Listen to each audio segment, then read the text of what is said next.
मैं कैदियों पर किसी भी किस्म की सख्ती का इस्तेमाल बिल्कुल पसंद नहीं करता जेलर साहब। अच्छा ख्याल है।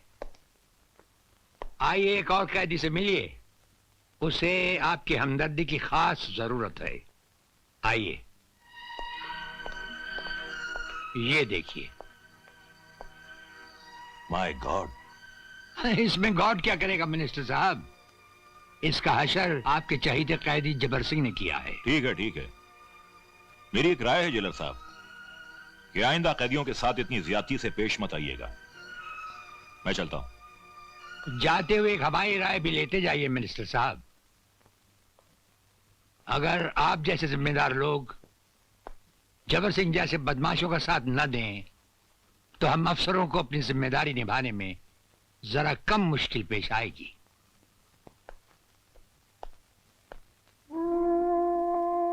नमस्ते भाभी।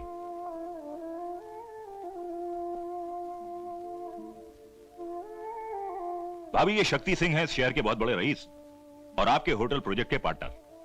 अच्छा अच्छा, मेरे पति अक्सर इनका जिक्र किया करते थे। आइए ना, बैठिए।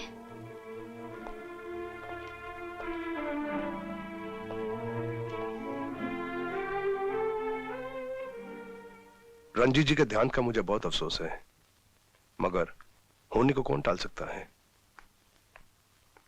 नमस्ते अंकल। नमस्ते बेटी, कैसी हो? ठीक हूँ। बेटी, ये शक्ति सिंह है तुम्हारे डैडी के बिजनेस पार्टनर, और ये निशा है। नमस्ते। नमस्ते। आपके डैडी हमारे बहुत अजीज दोस्त थे। कभी भी किसी चीज की जरूरत हो तो हिचकिचाना नहीं। आपकी हमदर्दी का बहुत बहुत शुक्रिया। अंकल, चाय कॉफी कुछ लेके आऊं? नहीं बेटे, आज रहने दो, फिर कभी ले लेंगे। यार भंडारी, अनाथ आश्रम की जमीन पर 5 स्टार होटल तो बन ही जाएगा, लेकिन जब से निशा को देखा है, हाय हाय हाय, रातों की नींद और दिन का चैन हराम हो गया है। हाँ, कुछ ऐसा चक्कर चलाओ कि हमारी शादी निशा के साथ हो जाए। ये क्यों नहीं कहते कि निशा की सारी दौलत के मालिक बनना चाहते हो, लेकिन प्यारे मेरा आधा हिस्सा मिल जाएगा, लेकिन हिस्सा सिर्फ दौलत में। हाँ? नमस्कार।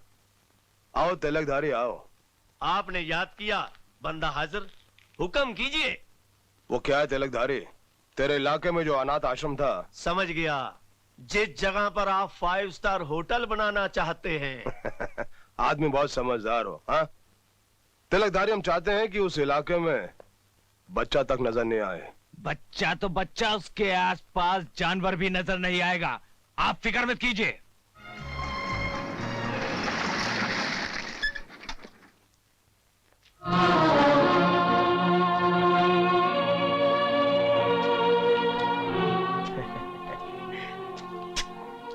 मुन्ने, ये किसकी कब्र बना रहा है रे तू? बात करने की तमीज नहीं, कौन हो तुम? मैं हूँ तिलकधारी और इस कब्रिस्तान के मालिक। ये कब्रिस्तान नहीं, हमारा आश्रम है, और फिर यहाँ के मालिक से धर्मपाल हैं। ओ, धर्मपाल जी, वो तो पालकी में बैठकर ऊपर धर्म का काम करने के लिए गए हैं।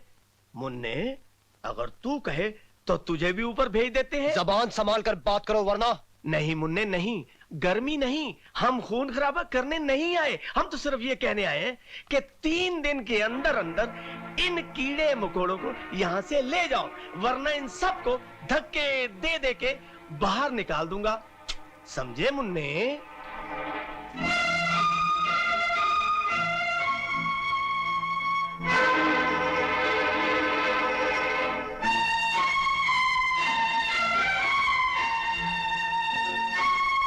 तुम सब ठीक तो है ना? आश्रम में सब बच्चे अच्छे तो है ना? बच्चे तो ठीक है, मगर क्या बात है पारो? वो गुंडा तिलकधारी आश्रम में आकर गुंडागर्दी कर रहा था। कह रहा था अगर 2-3 दिन में आश्रम खाली नहीं किया तो बच्चों को धक्का देकर बाहर निकाल देगा। अगर किसी ने आश्रम की तरफ आंख भी उठाई तो उसका भी हशर वही होगा जो रंजीत सेठ का हुआ था। फिर भी ना जाने मुझे क्यों डर सा लग रहा है। घबराओ मत, इससे पहले कि वो वहां पहुंचे हम वहां पहुंच जाएंगे। ए, बंदूक है यार, बंदूक। नमस्ते सर। तुम दोनों यहाँ? सर वो तू बोलना यार। सर हम आपसे अकेले में बात करना चाहते हैं।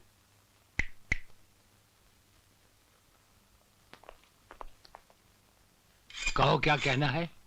सर हम दोनों को 4 दिन की छुट्टी चाहिए। तुम्हें 4 दिन की छुट्टी चाहिए? कुछ गलत बोल दिया क्या? गलत ही बोलता है।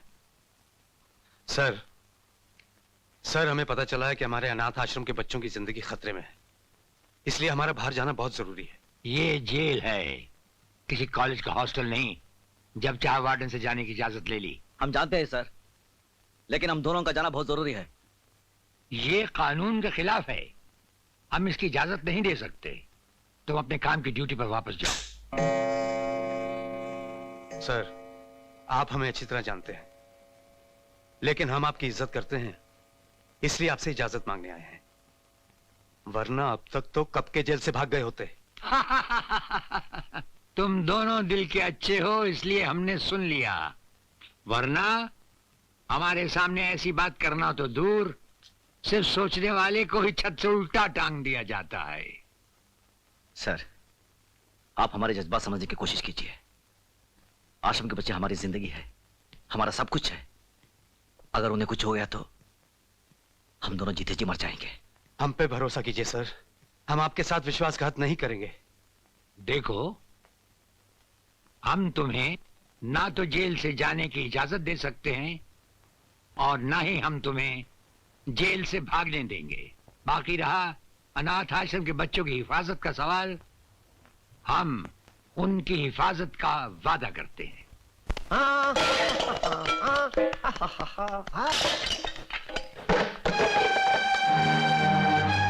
ये सब क्या हो रहा है? निकल जाओ यहाँ से, वरना मैं तुम सबको हवालात में बंद करवा दूंगी। मैं कहती हूँ निकलो।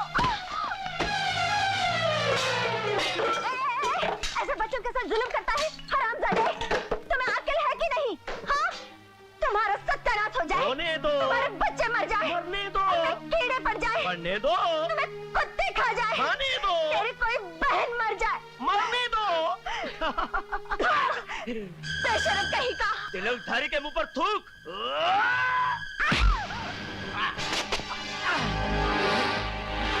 जो हमारे हाथों से तुम्हारी पिटाई हुई थी भूल गए क्या?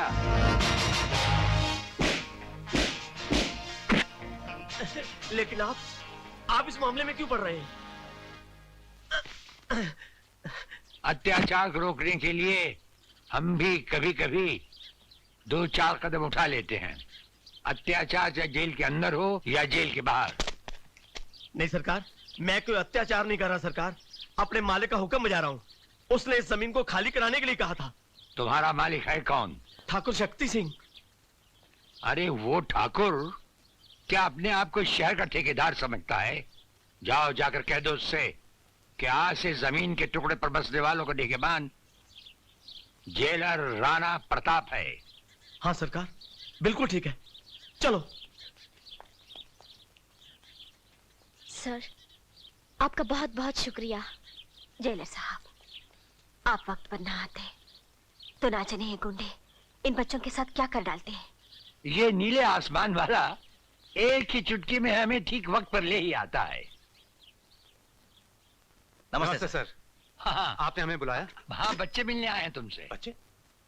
नमस्ते अंकल। अरे मुन्ना, तुम लोग यहाँ? सब ठीक तो है ना? जी। अरे ठीक कैसे नहीं होते, इनकी हिफाजत का जिम्मा हमने जो लिया था। अंकल मुंह मीठा कीजिए। हाँ, आज आश्रम को 25 बरस हुए ना, ये मिठाई हमारी तरफ से कैदियों में बांट देना। अब हम क्या कहें? आप इंसान नहीं। अरे भाई, अब ये मत कह देना कि हम देवता हैं। हाँ।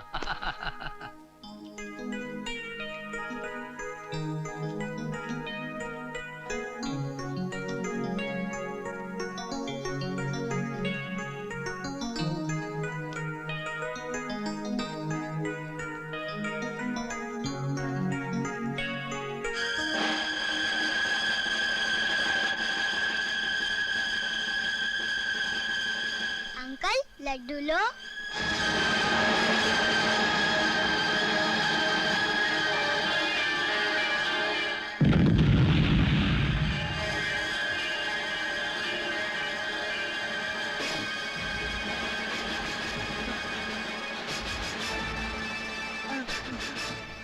क्या हुआ? अंकल अंकल वो खूनी दरिंदा अंकल जिसे जिसे आने ताले को बम बम से उड़ाया था। हाँ? वो दाढ़ी दाढ़ी कौन है वो दाढ़ी वाला।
ठहरो, क्या हो रहा है ये?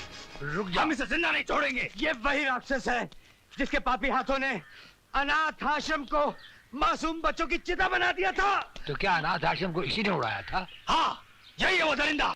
जब्बर सिंह, जिंदगी तो तूने जालिम बनकर गुजार दी, अपने इस गुनाह का भी इतराफ कर ले। शायद नीले आसमान वाला उसकी अदालत में तेरी कुछ सुनवाई हो सके। इतराफ कर ले। ये जो कुछ कह रहा है सच है। उस हादसे वाली रात तुम यहाँ से निकले कैसे? मुझे आपके असिस्टेंट चौधरी ने यहाँ से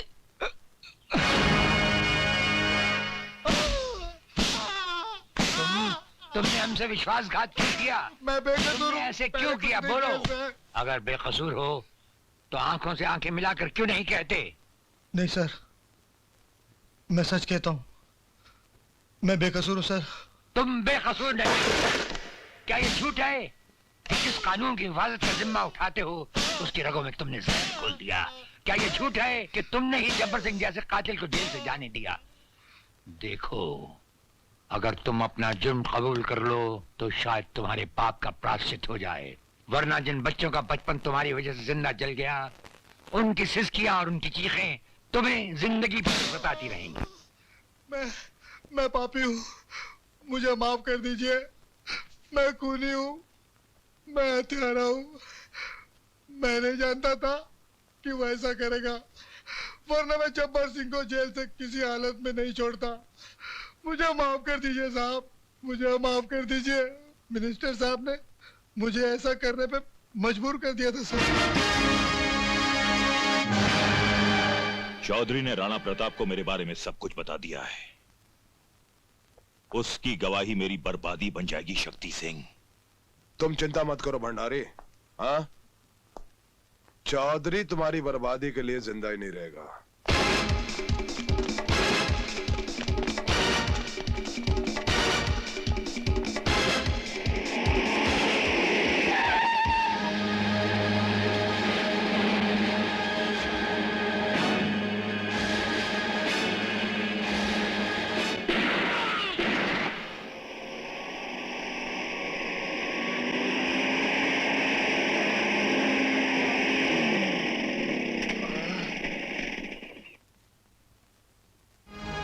चौधरी, सर, मुझे बेनी प्रसाद के लोगों ने मारा है। बेनी प्रसाद, क्या बात है? जुल्म की कहानी बहुत देर तक नहीं दोहराई जा सकती। तुम सर से पांव तक बेगुनाहों के खून में डूबे हुए हो। कौन सा खून? अनाथ आश्रम में जल गए हुए मासूम बच्चों का खून, असिस्टेंट जेलर चौधरी का खून। क्या सबूत है इन बातों का? हर हत्यारा समझता है कि उसकी चालाकी सब सबूत मिटा देगी। भूल जाता है कि जब खून टपकता है तो जम जाता है, अपना निशान छोड़ जाता है और फिर चीख चीख कर पुकारता है कि मेरा इंतकाम लो, मेरा इंतकाम लो। इंतकाम की बात बाद में करना जेलर। सबसे पहले अदालत को ठोस सबूत चाहिए जो तुम्हारे पास है ही नहीं। हमारे पास दौलत है, पुलिस है, ताकत है, इन सब की शक्ति है, इन सब का वसीला है हमारे पास। वसीला, सबूत, हमारे पास सबूत है। वो सबूत जो तुम्हारी हर ताकत, हर वसीले को मिटाकर तुम्हें अदालत में सबके सामने नंगा करके खड़ा कर देगा। क्या कहा? यही कि जिस असिस्टेंट जेलर के बारे में तुमने समझा था कि मर चुका है, वो मरा नहीं, वो जिंदा है। और कल का दिन चढ़ते ही वो भरी अदालत में जीता जागता पेश होगा। अफसोस तुम पर, सद अफसोस। बड़े शर्म की बात है, एक मामूली आदमी को नहीं मार सके। ऐसा कभी नहीं हो सकता। तिलक धारी की गोली लगे और कोई बच जाए। बच जाए? हाँ, बच गया वो, जिंदा है वो। राणा प्रताप ने उसे किसी अस्पताल में छुपा रखा है। इससे पहले कि वो तुम्हारी अर्थी का सामान बन जाए, खत्म कर दो उसे।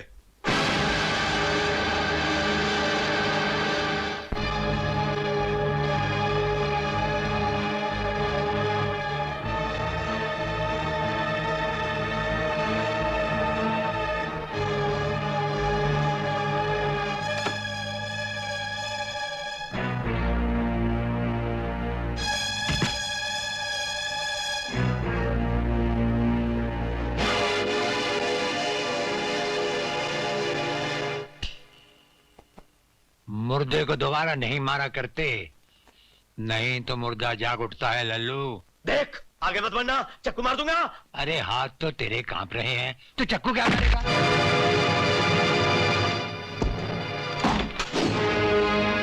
ले जाओ इस लल्लू उस्ताद को इसके घर पुलिस लॉकअप में।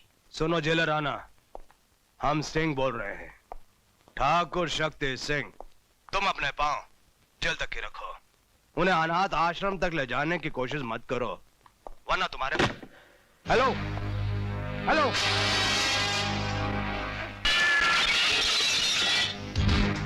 एक मामूली सा जेलर और शक्ति सिंह के साथ टक्कर? हाँ, उसने फोन रखकर खुद अपनी जबान को हमेशा के लिए बंद कर लिया है। मुझे वो जेलर चाहिए, अभी और इसी वक्त, जिंदा या मुर्दा। हाँ, get out!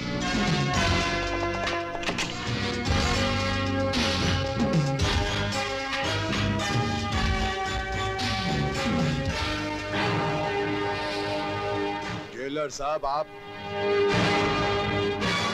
लगता है तुम्हें तुम्हारी मौत यहां पर खींच लाई है।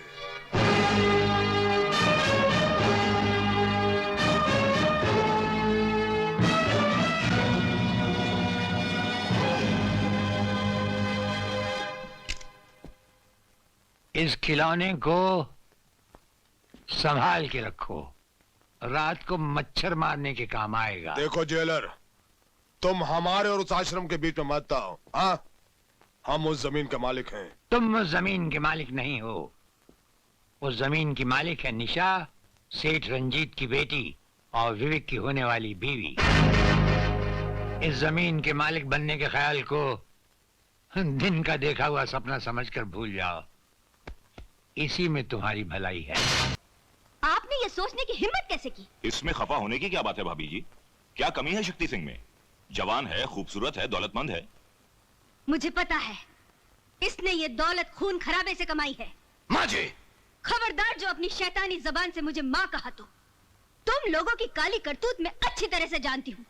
आश्रम की जमीन तुम लोग हड़पना चाहते थे, उन बच्चों की जिंदगी से खेलना चाहते थे।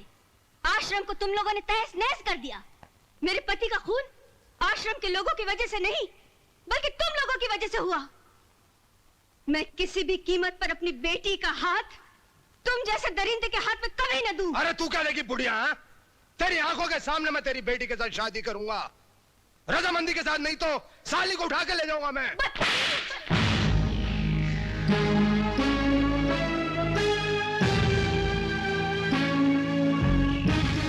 कमीने, जितना मारना है मार, लेकिन अपने जीते जी ऐसा कभी नहीं होने दूंगी।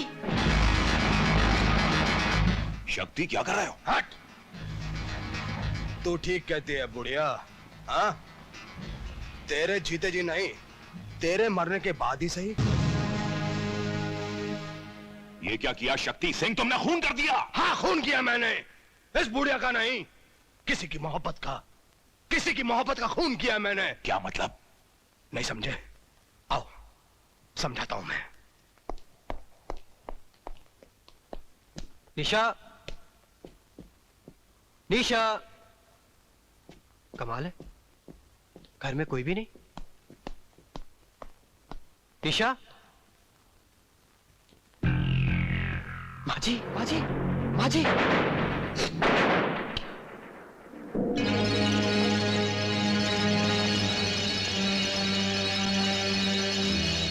नहीं सर, मैंने खून नहीं किया। हर कातिल यही कहता है कि उसने कुछ नहीं किया।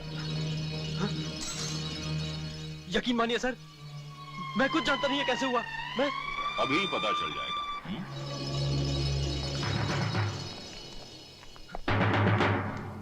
आइए इंस्पेक्टर साहब, इसने मेरी आंखों के सामने सुमित्रा देवी का खून किया है, इसे गिरफ्तार कर लीजिए। ये झूठ बोल रहे हैं इंस्पेक्टर साहब, ये झूठ बोल रहे हैं। इसका फैसला अदालत करेगी। चलो। यकीन मानिए इंस्पेक्टर साहब, ये झूठ बोल रहे हैं।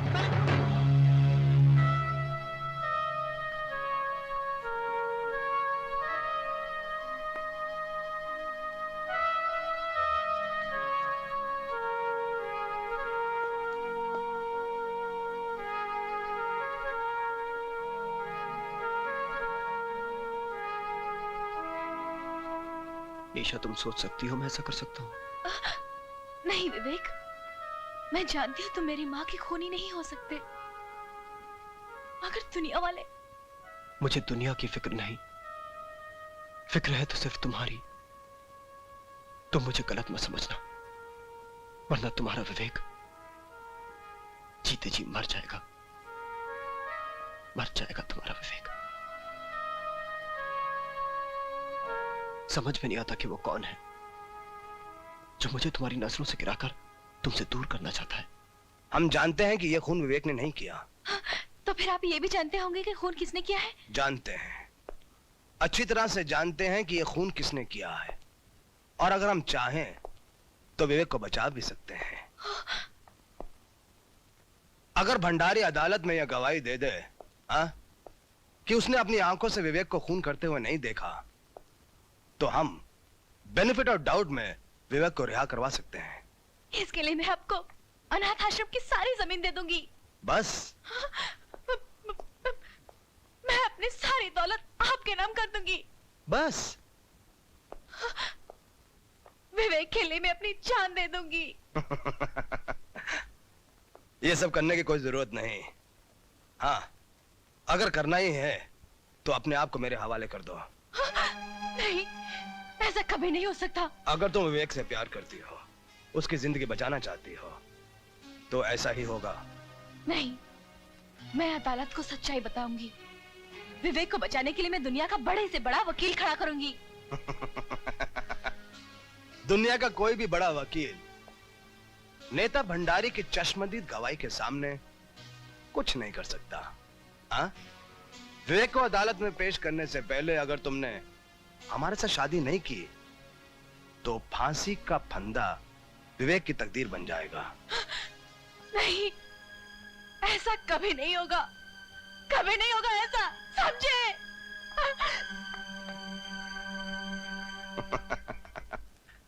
ऐसा ही होगा।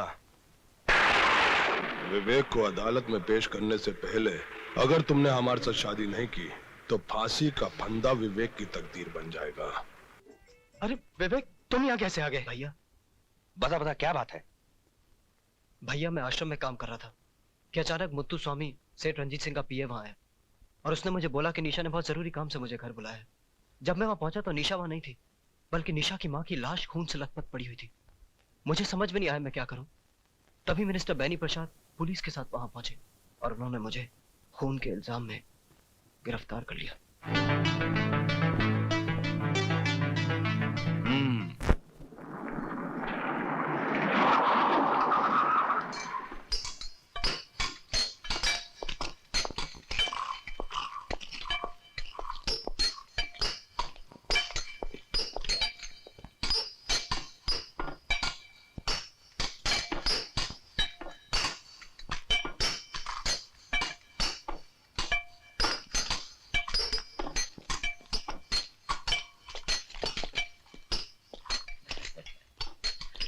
नमस्ते सर। ये क्या बदतमीजी है?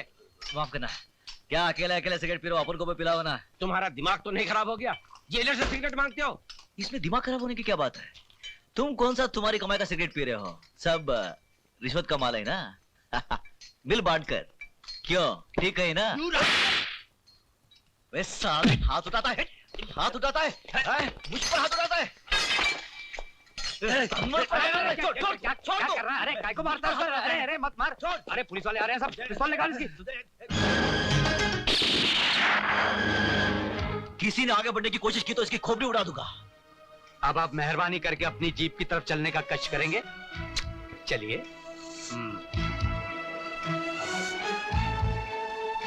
खबरदार!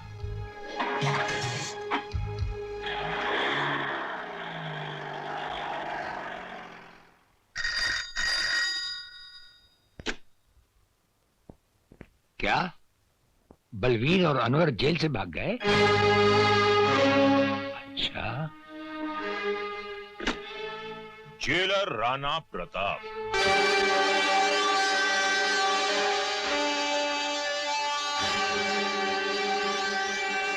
राणा प्रताप, वो राणा प्रताप जिसकी इजाजत के बगैर उसकी जेल से हवा भी नहीं गुजर सकती। आज उसकी जेल से एक साथ 2 कैदी भाग गए। ये खबर हम तक पहुंच चुकी है। वो भागे नहीं है जेलर, बल्कि तुमने उन्हें भगा दिया है। हम पर ये इल्जाम लगाने से पहले बुरा लग गया? उस दिन हमें भी बहुत बुरा लगा था जब आप हमारे घर आए थे हम पर एक झूठा और बेबुनियाद इल्जाम लगाने। उस इल्जाम की एक मजबूत बुनियाद है। जिस दिन तिलकधारी की जबान पुलिस ने खुलवा दी, जो कि वो जरूर खुलवाएगी, उस दिन उस इल्जाम की सच्चाई आपके सामने आ जाएगी। For your kind information jailer साहब, तिलकधारी को हमने पुलिस लॉकअप से जमानत पर छुड़वा लिया है। वो तो जब हम चाहेंगे पुलिस उसे दोबारा हमारी हिरासत में ले आएगी। वो तो जब होगा तब होगा। फिलहाल उन 2 कैदियों को फरार कराने के इल्जाम में अगर हमने आपकी वर्दी नहीं उतरवा ली तो हमारा नाम बेनी प्रसाद भंडारी नहीं। वो तो जब होगा तब होगा। अगर उन 2 फर्रार कैदियों को हम तलाश करने के बावजूद भी ना ला सके तो हम ये वर्दी उतारकर आपके गले में डाल देंगे। हमारे जैसा हर अफसर अपने फर्ज को पहचानता है। इस तरह जेल से भागकर आप दोनों ने अच्छा नहीं किया। जेलर साहब बेचारे क्या सोचते होंगे? बेगुनाह विवेक को जेल में देखकर हमारा खून खा लौटा उस न बनो। उसे फंसाने वाले को हम जिंदा नहीं छोड़ेंगे। उससे क्या होगा? आपका मकसद है विवेक को बेगुनाह साबित करना, किसी का खून करना नहीं। हुस्न मानो ठीक कह रही है अनवर। बदले की आग को भूलकर हमें समझदारी और चालाकी से काम लेना होगा।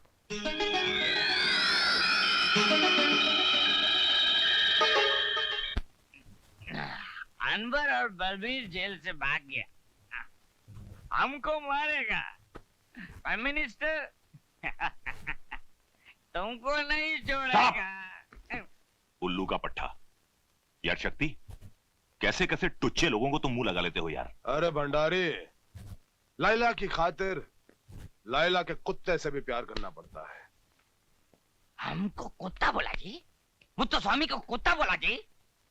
तुमको नहीं छोड़ेगा जी। तेरे को चढ़ गई है, चल जा यहाँ से।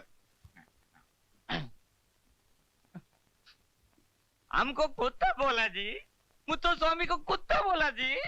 तेरे को कुत्ता नहीं बोला, तू जा यहाँ से, जा जा जा, जा।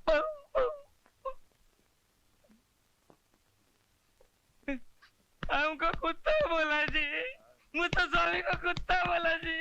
ओ कितनी बार बोला, तू कुत्ता नहीं, तू कुत्ता नहीं। तू चल यहाँ से। मुत्तु स्वामी को कुत्ता अरे तू बोला कुत्ता नहीं है, तू शेर है, काला शेर है। तू चल चल चल, काला शेर, चल चल। हाँ, एक बार निशा की सारी दौलत हाथ में आ जाए तो इस साले को तो वाकई कुत्ता बना दूंगा। सारी दौलत नहीं प्यारे, आधी आधी दौलत का हिस्सा तो मुझे मिलेगा। शादी मैं करूं, हाँ? सारी जिंदगी निशा का बोझ मैं उठाऊं और आदि? मत भूलो कि निशा के बाप को तुमसे मैंने मिलाया, शादी की बात करने मैं गया, उसकी मां के खून का झूठा गवाह मैं बना। अदालत में अगर मैं सच्ची गवाही दे दूं तो हाँ? नाराज क्यों होते हो प्यारे? मैं तो तुम्हें सिर्फ इतना जता रहा हूं कि तुम्हारी जिंदगी में हमारी क्या कीमत है। बहुत कीमत है प्यारे, है? हाँ। जिंदगी भर तुम्हारी गुलामी की, तुम्हारी सेवा की, क्या मिला? गालियां। मुत्तु स्वामी को कुत्ता बोला, हमको कुत्ता बोला।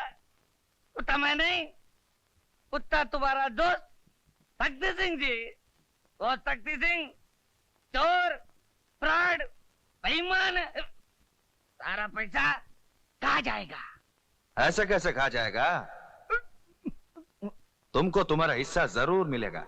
अयो मालिक बोलता जी। नमस्कारम मालिक, नमस्कारम।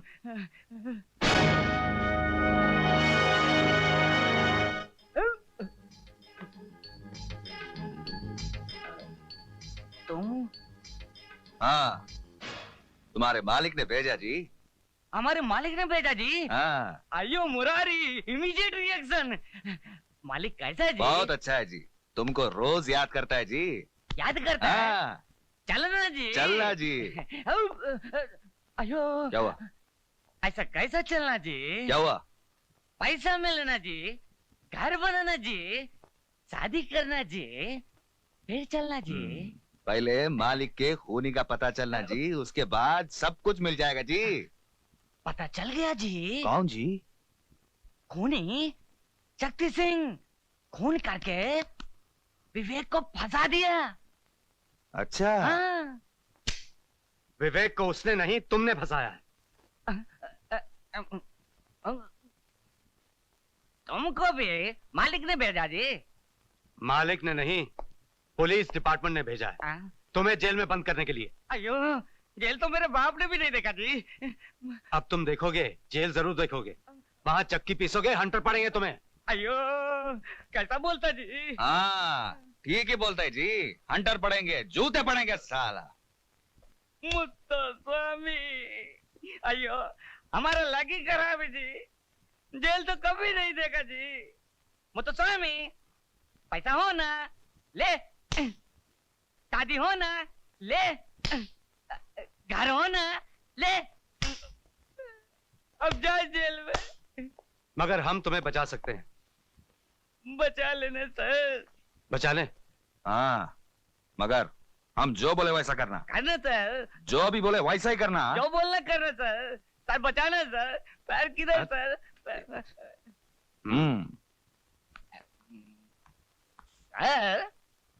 अरे मुत्तु स्वामी तुम आओ, बोलो क्या बात है? सर मिठाई सर। मिठाई? किस खुशी में? जन्मदिन सर। अच्छा अच्छा, तुम्हारा जन्मदिन है आज? मेरा नहीं है, आपका दोस्त शक्ति सिंह का जी। हाँ। खाइए खाइए। शक्ति खुद क्यों नहीं आया? भंडारी यार। नेता भंडारी, अगर तुम्हें जान प्यारी है तो वो लड्डू मत खाना, शक्ति सिंह ने तुम्हें मारने के लिए उन लड्डुओं में जहर मिला दिया है। कौन बोल रहे हो तुम? तुम्हारा एक हमदर्द साला। Hello hello hello.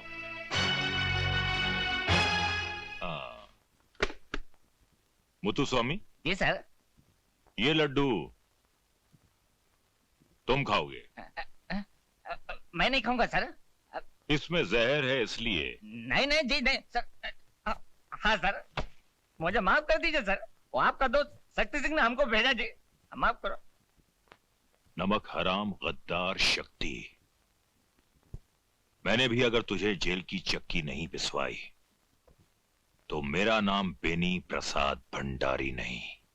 उस हरामजादे भंडारी की है मजाल। हाँ? हमारे टुकड़ों में पलने वाला कुत्ता हमें काटना चाहता है। हाँ? काटना नहीं, मारना चाहता है। आपको हवालात में बंद करना चाहता है। कहता है आप चोर जी, आप बेईमान जी, आप फराडी जी। हाँ? बकवास करता साला। बनिया की दुकान चलाया करता था, हमारी दौलत ने हमारी ताकतों से वोट दिलवाए, हमने उसे नेता बनाया। नेता हमने उसे जमीन से उठाकर आसमान में बिठा दिया और आज वो हमसे टकराना चाहता है। ठाकुर शक्ति सिंह से टकराना चाहता है। आप सिर्फ इशारा करो, अभी इसी वक्त उसके सारे खानदान को एक ही झटके में खत्म कर दूंगा। जूली। Yes sir. भंडारी का कल का प्रोग्राम क्या है? सर वो कल बाल निकेतन के फंक्शन में जाने वाले हैं। फंक्शन में जाएगा साला? फंक्शन में जाएगा? माला पहनेगा? हम बनाएंगे तेरे को माला। कल उसके गले में ऐसी माला पहनाई जाएगी जिसके अंदर बम होगा, और उस बम का धमाका उसकी जिंदगी का आखिरी धमाका होगा।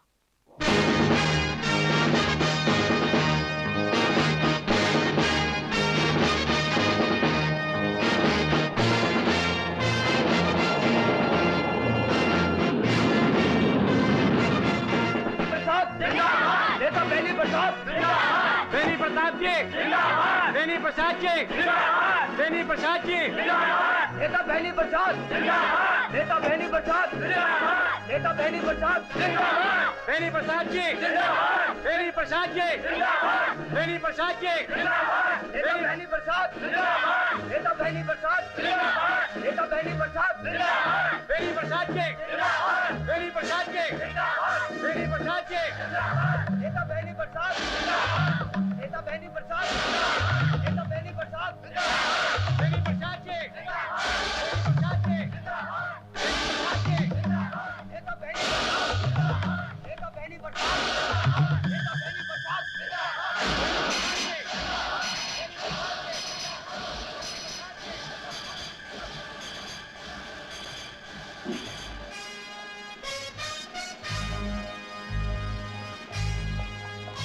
मिनिस्टर साहब रुक जाइए मिनिस्टर साहब, मिनिस्टर साहब।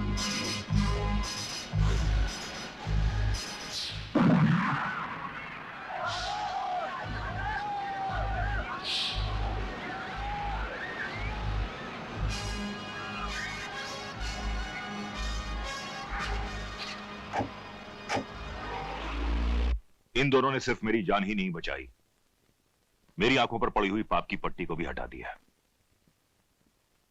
अनाथ आश्रम की बर्बादी से लेकर निशा की मां की मौत तक मैं हर जुर्म में शक्ति सिंह का बराबर का साथी रहा हूं।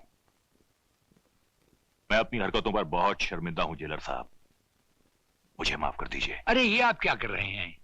हम तो आपके एक मामूली से मुलाजिम हैं। आइए।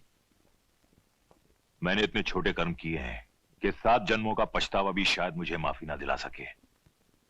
प्रायश्चित तो आप अब भी कर सकते हैं।